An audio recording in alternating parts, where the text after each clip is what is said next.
falta muito. Haja emoção no Campeonato Brasileiro. Mas que demora, hein? Se o VAR tiver com o equipamento funcionando, não será de fácil solução. Haja paciência. O VAR não estava funcionando, professor. Deu ruim no sistema que monitora a marcação de impedimentos. Como fala que numa reta final do campeonato as linhas não estão calibradas? Para mim, isso é inadmissível. Faltam 2 rodadas para o fim do Brasileirão. E o Vasco se complicou ainda mais na luta contra o rebaixamento. Perdeu para o Inter, que disputa o título com o Flamengo. O Inter faz aqui, o Flamengo faz lá. É uma tensão tamanha que o campeonato segue o fluxo. No Maracanã, o VAR funcionou para explodir a nação rubro-negra em todo o Brasil.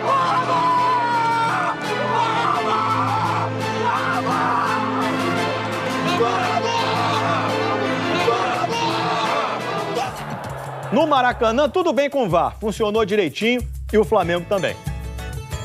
Um jogo que valia muito para os dois clubes. O Corinthians na briga por uma das vagas para a Libertadores. O Flamengo em busca da liderança do Brasileirão, distante 1 ponto do primeiro colocado, o Internacional. Que no mesmo horário enfrentava o Vasco ali pertinho, em São Januário. Numa rápida viagem, a bola saiu de Arrascaeta e foi até Arão, que se antecipou à marcação e de cabeça abriu o placar. William Arão abre o placar no Maracanã. 1-0. Essa comemoração toda, porque aquele gol levava o Fla à liderança da competição. Mas alguns minutos depois, o árbitro da partida lá em São Januário confirmou o gol do Rodrigo Dourado, que devolveu o Inter ao primeiro lugar. O Corinthians continuava sendo sufocado. A cabeçada do Bruno Henrique explodiu na trave. No travessão do Bruno Henrique! Mas na primeira vez em que o time paulista chegou efetivamente ao ataque, teve sucesso. Linda bola pro Léo Natel, olha a chance do Corinthians bater!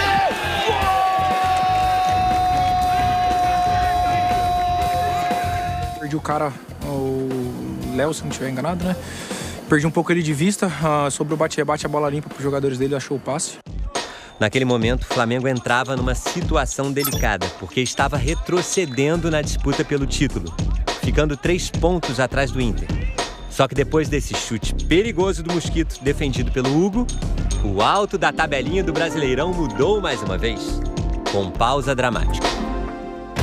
Tudo começou no chute de fora da área do Bruno Henrique e o Cássio espalmando a bola, que sobrou pro Everton Ribeiro, cruzar pro Gabi, gol. Está marcado o impedimento. O árbitro Rafael Traz explicou que o VAR ainda iria avaliar o lance. Senhoras e senhores, estamos na mão do VAR. E aí foram 3 longos, tensos, ruidosos minutos. Foi? Perguntou Gabriel. Aquela conversa de jogador que só atrapalha o árbitro na hora de escutar o veredito da jogada. Gabriel rezando, árbitro tenso. Gabriel rezando, árbitro ouvindo vozes, fazendo sinal do VAR e confirmando o gol do Flamengo. Gabi, Gabi, Gabi, Gabi! Gabigol é o nome da emoção! No momento do passe, posição legal para o Gabigol. Comemoração com a cabeça do Rogério quase sendo arrancada pelo Gabriel, que vibrou intensamente. Era jogo especial para o atacante, o 100º com a camisa rubro-negra, colando novamente o Mengão no líder Inter, separados por um único pontinho de diferença. O Gabigol ainda conseguiu finalizar perigosamente antes de sair de campo machucado. O atacante torceu levemente o joelho. E torcer, no outro sentido da palavra, foi o que os jogadores do Fla fizeram quando veio a notícia de que o Vasco tinha um pênalti a favor em São Januário. Os reservas deram um tempinho no aquecimento e foram até um monitor mais próximo para ver o Germancano chutar para fora. Bateu para fora!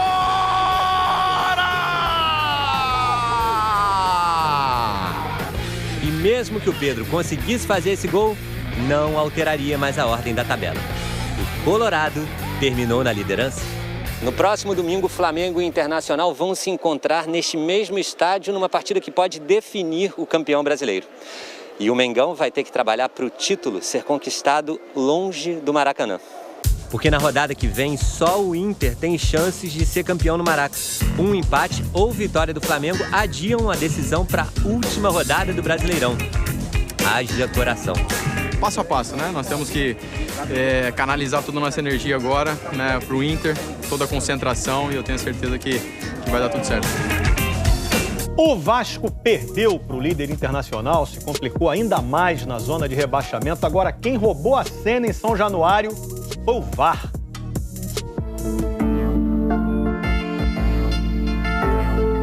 Enquanto o Vasco e Inter não começavam, eu me peguei aqui pensando nas voltas que esse mundo dá. Olha só como era a vida de Vanderlei Luxemburgo e Abel Braga um ano atrás.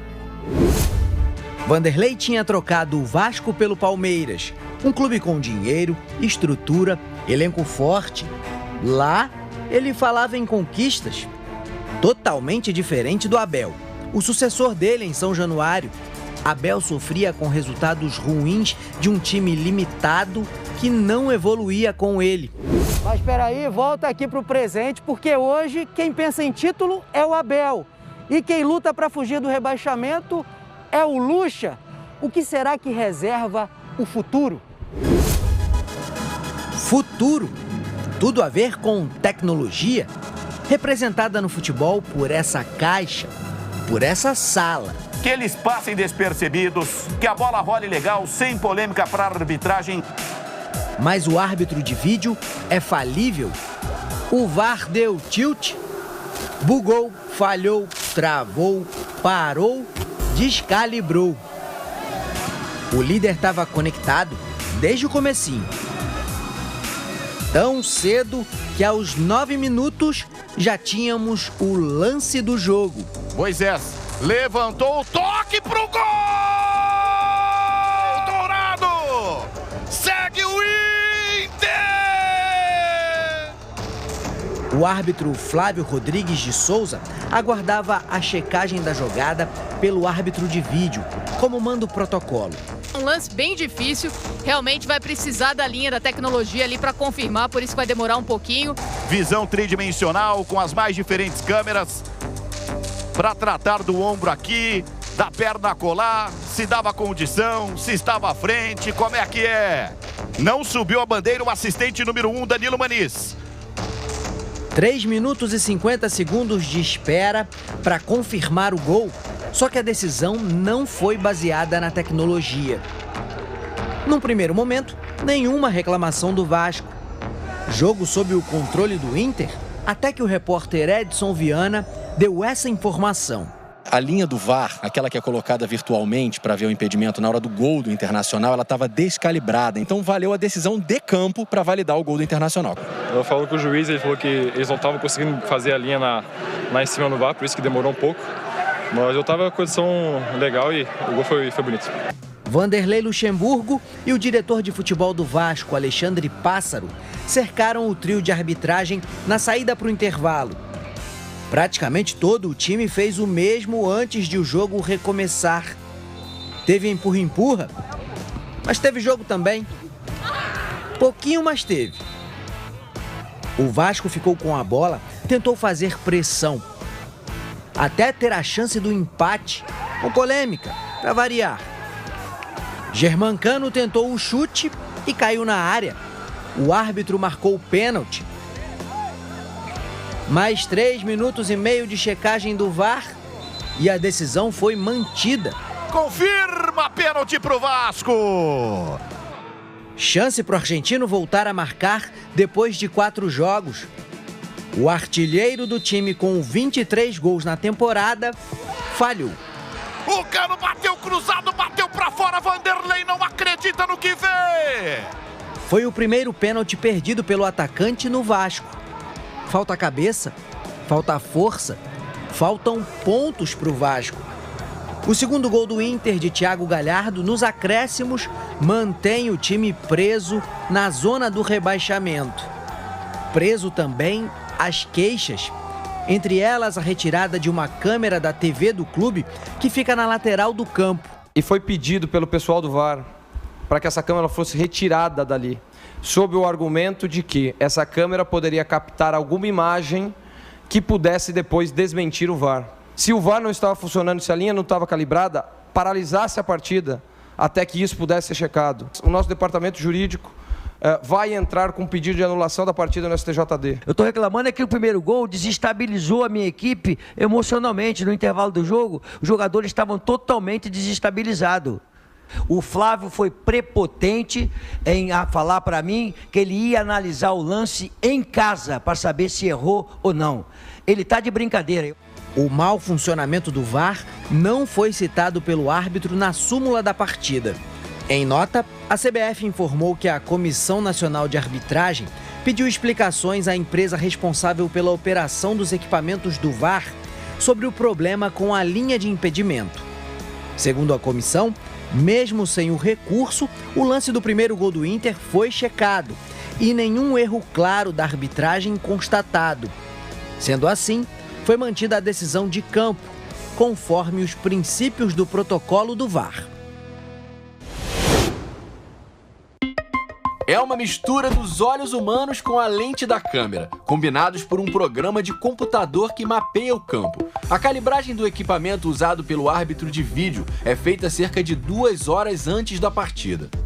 Funcionário joga a bola, ela quica e todas as câmeras têm que estar sincronizadas com a mesma imagem, o mesmo ponto de contato. Isso acontece antes da partida. Uma tecnologia criada para tirar dúvidas, mas como todo computador, o VAR não está à prova de defeitos e questionamentos. Depois de toda a polêmica no jogo contra o Internacional, o presidente do Vasco, Jorge Salgado, considerou o fato um escândalo e reforçou nas redes sociais que vai requerer na Justiça Desportiva a anulação do jogo. O protocolo do VAR da CBF diz que uma partida não é invalidada por defeitos na tecnologia ou por causa de uma decisão errada envolvendo o VAR, dado que o VAR é um membro da arbitragem. Segundo a CBF, ao longo do jogo, o equipamento voltou a funcionar normalmente. Tinha sido um problema pontual. Dessa forma, prevaleceu a decisão do árbitro de campo. Imagens com a linha traçada corretamente não foram divulgadas. E a equipe que opera o VAR ainda não se pronunciou. Eles poderiam depois traçar. Agora, se tivesse impedido, eles não poderiam voltar atrás na decisão da arbitragem. A 2 rodadas do fim do Brasileirão, todo mundo vai estar de olho nos olhos do VAR.